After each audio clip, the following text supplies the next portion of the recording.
अब हम बात करेंगे इंडिया में जो इलेक्शंस के डिफरेंट मेथड्स हैं वो कौन कौन से हैं, यानी कि जो चुनाव के विभिन्न तरीके हैं वो भारत में कौन कौन से तरीके हैं। अगर हम बात करें तो India follow to different elections method. Bharat दो चुनाव पद्धतियों का अनुसरण करता है। वो दो चुनाव पद्धतियां कौन कौन सी हैं, कौन कौन से दो इलेक्शंस मेथड है, टू इलेक्शंस मेथड्स इंडिया में कौन कौन से हैं जिसको इंडिया फॉलो करता है। फर्स्ट है हमारे पास first past post system. First past post system का मीन्स यहाँ पर है कि जो सबसे आगे वही जीत जाएगा, यानी कि जिसको इलेक्शंस में ज़्यादा सीट्स मिलती हैं या जिस पार्टी के इलेक्शंस में ज़्यादा कैंडिडेट्स जीत जाते हैं वही पार्टी सत्ता में आ जाती है, यानी वही पार्टी जो है अपना प्रधानमंत्री चुनती है। ये हम देख रहे हैं, ये सिस्टम आज भी हम देखें तो हमारे पास लोकसभा की जो है जनरल इलेक्शंस जो हुए थे हमारे पास लोकसभा के अभी 17वीं लोकसभा के चुनाव जो 543 सीटों पर चुनाव लड़ा गया था, उसमें बीजेपी को, आज जो मौजूदा सरकार है बीजेपी, आज भारतीय जनता पार्टी की जो केंद्र में सरकार है, उसको 300 प्लस सीटें मिली थी। तो 300 प्लस सीटें मिलने का मतलब ये है कि उनके पास ज़्यादा, वो आगे थे, आंकड़ों में वो आगे थे, तो जो आगे है वही जीत जाएगा, उसी की सरकार होगी। तो 300 प्लस सीटें अगर बीजेपी ने 543 में से जीत ली हैं तो बीजेपी की सरकार आज हम सेंटर में देखते हैं पूर्ण बहुमत की सरकार है। दूसरा है हमारे पास prepositional representations, proportional representations. Proportional representations का मतलब है अनुपातिक प्रतिनिधित्व।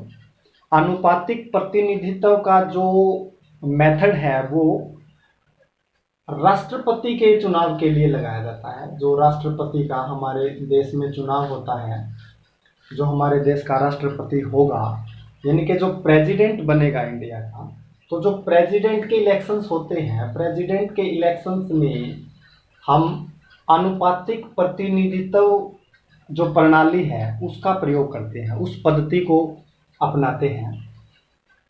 इसमें लोकसभा के, राज्यसभा के और जो स्टेट की विधानसभा के सदस्य होते हैं वो अपना मत देते हैं राष्ट्रपति के चुनाव में, और उनके वोट का जो कीमत है वो अनुपातिक प्रतिनिधित्व प्रणाली के द्वारा जो है वो सेटअप की जाती है। फिर उसी हिसाब से हम देखते हैं कि जो प्रेसिडेंट है यानी जो राष्ट्रपति है उसका चुनाव जो है कनेक्ट करवाया जाता है।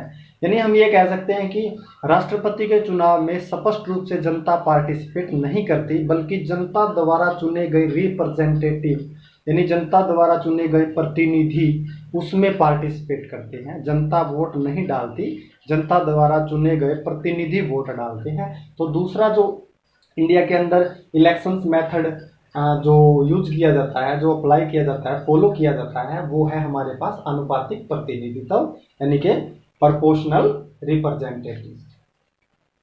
उसके बाद हम अगर बात करें कि जब 1952 में पहले जनरल इलेक्शंस हुए तो कांग्रेस को स्पष्ट बहुमत मिला, लेकिन धीरे धीरे कांग्रेस की साख गिरती गई, और जब 1967 में इलेक्शंस होते हैं तो कांग्रेस को पूर्ण बहुमत नहीं मिलता, बल्कि वो गठबंधन की सरकार बनाती है।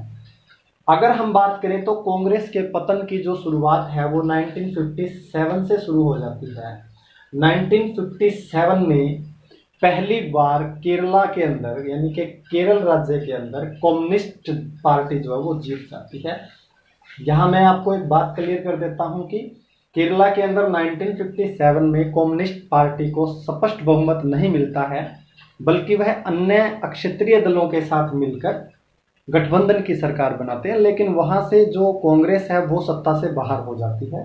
तो पहली जो जीत मिलती है वो भारत के अंदर, अगर कांग्रेस पार्टी के खिलाफ पहली जीत, पहली सरकार बनाने का श्रेय किसी को जाता है तो वह कम्युनिस्ट पार्टी को जाता है। कम्युनिस्ट पार्टी आपको पता है यूएसएसआर, और यूएसए, जो हमने शीत युद्ध का दौर जो फर्स्ट लेसन फर्स्ट बुक का पढ़ा था उसमें हम इन दोनों के बारे में पढ़ चुके हैं। तो जब सोवियत रूस का विघटन होता है या रूसी क्रांति जो होती है, तो रूसी क्रांति से कम्युनिस्ट का ये जो कॉन्सेप्ट है ये निकलकर सामने आता है। ये समाजवादी या साम्यवादी व्यवस्था को फॉलो करने वाले लोग होते हैं, उनका एक दल होता है।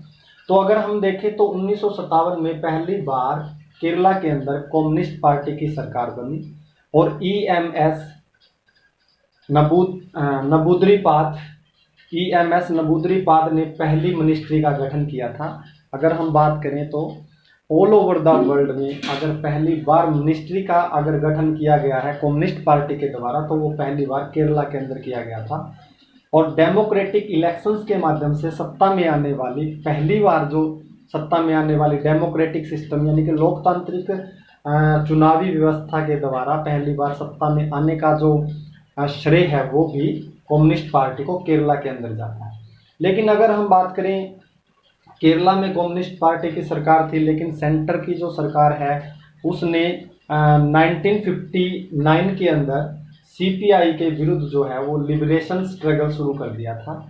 लिबरेशन स्ट्रगल शुरू करके उन्होंने क्या किया कि वो उन्होंने अनुच्छेद 356 जो अनुच्छेद है हमारे पास, जिसके द्वारा हम किसी भी राज्य में राष्ट्रपति शासन लागू कर सकते हैं, यानी कि उन्होंने अनुच्छेद 356 के माध्यम से केरला के अंदर राष्ट्रपति शासन यानी कि प्रेसिडेंट रूल जो है वो लागू कर दिया।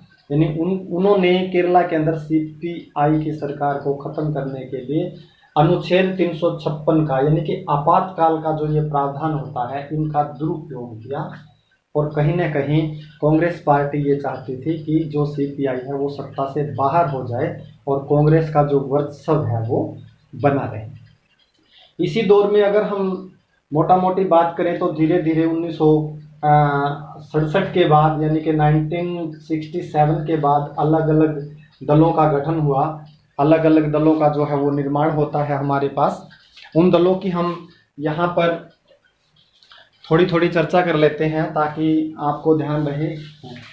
अगर हम बात करें तो भारतीय जनसंघ बना, भारतीय जनसंघ की अगर हम बात करें, भारतीय जनसंघ की स्थापना हुई।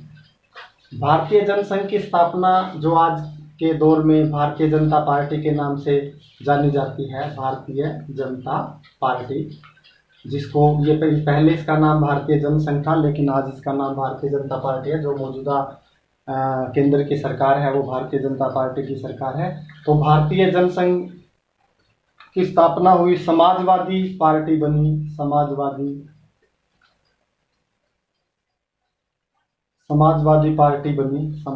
पार्टी।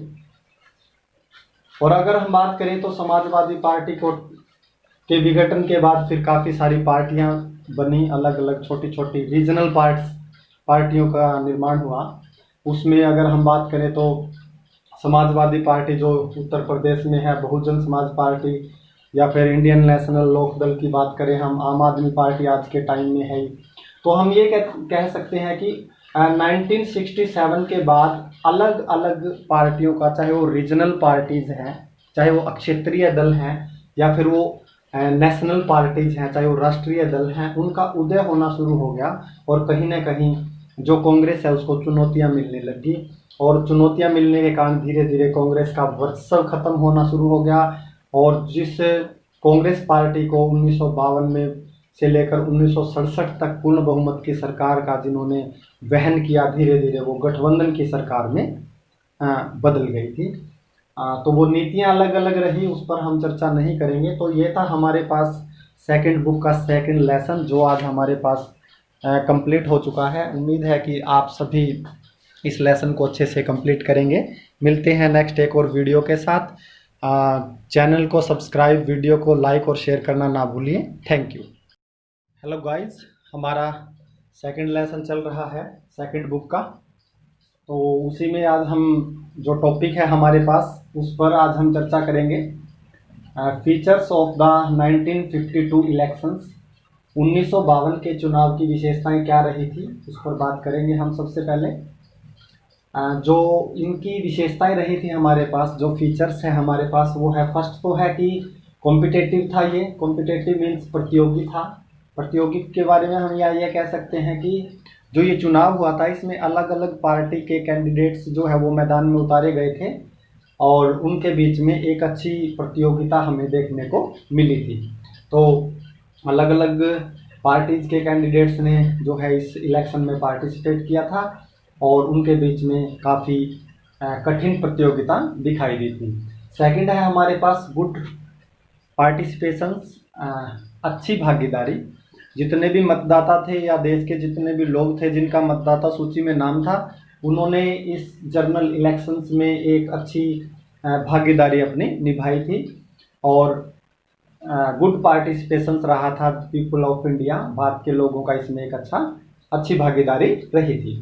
थर्ड है हमारे पास फ्री एंड फेयर इलेक्शंस। ये जो हमारे पास इलेक्शंस थे 1952 के, ये बिल्कुल स्वतंत्र और निष्पक्ष रूप से ये इलेक्शंस करवाए गए थे। जो हमने इलेक्शन कमीशंस के बारे में पढ़ा था, तो इलेक्शंस कमीशन यानी कि जो हमारा चुनाव आयोग है उसके द्वारा फ्री एंड फेयर जो इलेक्शंस है उनको कंडक्ट करवाया गया था।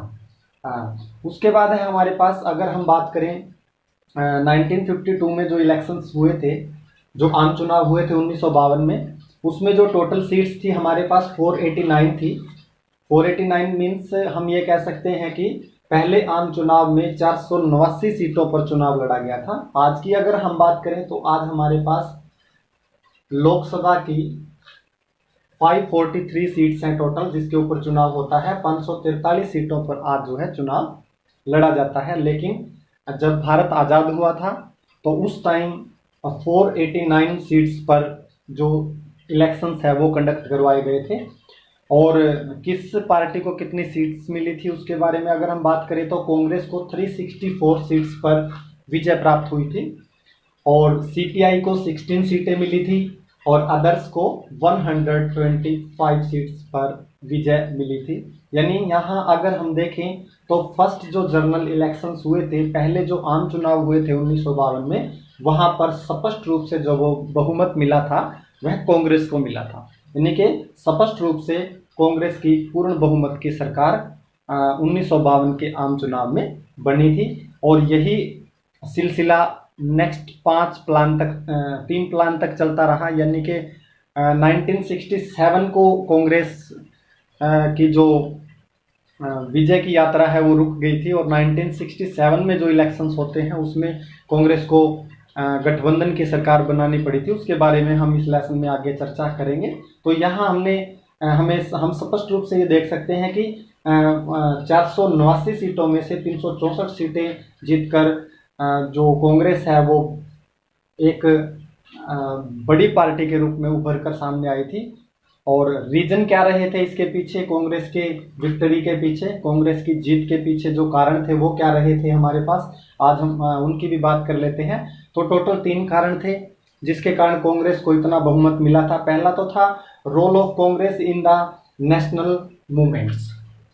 जो कांग्रेस पार्टी थी, हमें पता है कि कांग्रेस पार्टी की स्थापना 1885 के अंदर हुई थी। 1885 में कांग्रेस पार्टी बनी थी।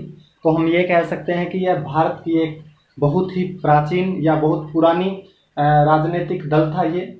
और इनका जो हमारे राष्ट्रीय आंदोलन है, जो हमारा स्वतंत्रता संग्राम था, उसमें इसकी एक अहम भूमिका रही थी। और स्वतंत्रता संग्राम में इसकी अहम भूमिका होने के कारण कहीं ना कहीं हर क्षेत्र के, हर तबके के, हर जमात के लोग इस पार्टी से जुड़े हुए थे। चाहे वो अपर कास्ट के लोग हों, चाहे वो आदिवासी समाज के लोग हों, चाहे वो SC ST OBC किसी भी वर्ग के लोग हों, वो सभी लोग इस पार्टी से कहीं ना कहीं जुड़े हुए थे क्योंकि इसने राष्ट्रीय आंदोलन में अच्छी भूमिका निभाई थी। सेकंड जो इसका कारण था वो था कि स्ट्रॉन्ग ऑर्गेनाइजेशन था कांग्रेस के पास। कांग्रेस के पास एक स्ट्रॉन्ग ऑर्गेनाइजेशन का मतलब ये है कि इनके पास एक मजबूत संगठन था।